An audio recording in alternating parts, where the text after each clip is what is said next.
My brother hasn't left his room for 2 months. After I opened his door, I found out why. I hate talking about it with people. It annoys me how my brother acts. He was the worst brother I could ever ask for. That is, until I opened his door. Throughout both of our childhoods, we were inseparable. We played and hung out together all the time. Things were happy. It all changed when I was 11, when I was diagnosed with leukemia. From what I've heard, Ryan was practically forgotten by my family. My parents constantly visited me in the hospital, staying by my side during the majority of my chemotherapy. Even when they were at home with Ryan, they still only thought and talked about me. I remember my brother's face as he saw me in the hospital bed. The first time he saw me, he looked distraught. It must have been hard seeing your own sibling in a state like this. As more and more visits went on, the expression on his face had changed. His face looked hard to read, almost like he had something on his mind. I didn't think much of it at the time. Thankfully, I quickly went into remission and have been cancer-free for around 5 years. The whole family was thrilled, including Ryan. Not long after I was released from the hospital, my parents revealed to us that they were having some financial trouble and would both be having to go back to work. I was 11 and my brother was 13, so they trusted us to be home alone. I'll never forget Ryan's face when they told us. He looked absolutely crushed. It was from then on that our relationship seemed to change. Ryan became distant and withdrawn. He was quicker to anger and didn't seem to want to be around me. At the time, I figured it was part of him becoming a teenager.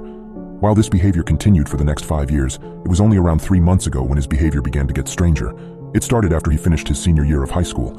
Once summer break began, he started spending much more time in his room. His bedroom is on the basement floor of the house, so he always has his privacy. Not long after school ended, I began to notice some odd signs. I remember sitting on the couch watching television. Ryan wasn't home, and my parents were out working. When Ryan came home, he was carrying some sort of container. I couldn't tell what was inside, since it was covered by a white sheet. I asked him what it was, but he told me loud and clear that it was none of my business. He brought the mysterious container down into his bedroom. He then came back upstairs, back outside to his car, and came in with another container, still covered by a white sheet. He continued this a few more times, coming back with more covered containers. At this point, I was extremely curious, but I didn't want to upset him by asking again. Once he finished retrieving the containers, he went back to his car and returned with more stuff. This time he came back with many bags of food and bottled water. All of the foods were non-perishables, like bread, canned goods, and crackers. Finally, he went downstairs and locked the door. I was confused, but I wasn't very concerned. I began to get alarmed the next day when he still hadn't left his room at all. I knocked on his door, hearing him shout for me to go away.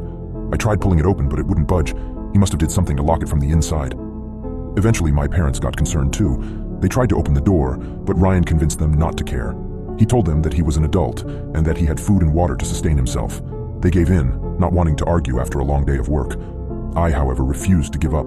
Every day I tried to convince him to get out, but he always yelled at me to go away. Finally, about a month later, I gave up. Another month went by and Ryan still hadn't left his room. None of us tried to get him out since we knew he would just end up yelling at us. During the night, my mind would often wander and think about Ryan. As time went on, my thoughts became more and more paranoid, and I began to get worried. It was around the 2-month mark when I decided enough was enough. I woke up early that morning and couldn't fall back asleep. My parents were working, and it was just me and Ryan at home. I silently crept down the stairs and walked towards the door to Ryan's room. I knocked gently. Silence. I knocked harder but still got no response. I tried calling his name but was still met with silence. I continued to knock, eventually banging at the door. I was getting really scared. I put my ear to the door and noticed something. I heard a noise that sounded like a muffled buzzing. I finally got to a point where I decided I had to force my way in somehow.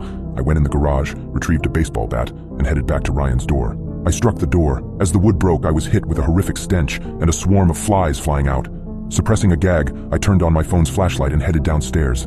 I called my brother's name. "Ryan?" Again, I was met with silence. At this point, the buzzing was deafening. Finally, once I reached the bottom of the stairs, I shined the light. What I saw will haunt my mind forever. Sitting on a computer chair was my brother. He was completely infested. His eyes were red and bloodshot, with parasites swimming about. He was unclothed, covered in deep, bleeding, open wounds filled with squirming maggots. Worms and larvae crawled throughout his body and underneath his skin. Flies swarmed the room and landed all over his body. His light brown hair had grown long and messy, covered with insects. On a desk near his bed were the containers I'd seen. They had contained the insects he had brought down here. He had been living off of the food, ensuring that he survived. I approached my brother. He lay unmoving, his bloodshot eyes glazed over. His chest, however, was still rising and falling. Suddenly, he spoke. "Alex?" I stuttered a reply. Yes, Ryan."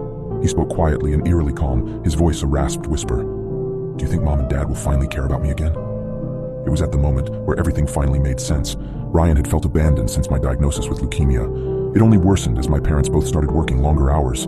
And now here he sat, infested and dying, having just a sliver of hope that his parents would finally have a reason to give him attention.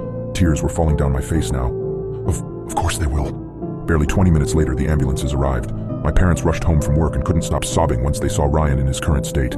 He was rushed to the hospital and died hours later. He had gotten exactly what he hoped for. Mom and Dad are distraught and cannot stop thinking about him. At first, I felt guilty. If it wasn't for my leukemia, he never would have felt neglected. But then, I felt anger. He didn't have to destroy his own body. All he wanted was his parents' attention, and now he isn't even alive to see it. Now, as I stand in front of my brother's grave, I feel nothing but pure emptiness. A hole in my heart that Ryan once filled is now empty. I sighed, looking at my brother's grave. As I stared at his engraved name, I noticed it. A little maggot was crawling down his gravestone.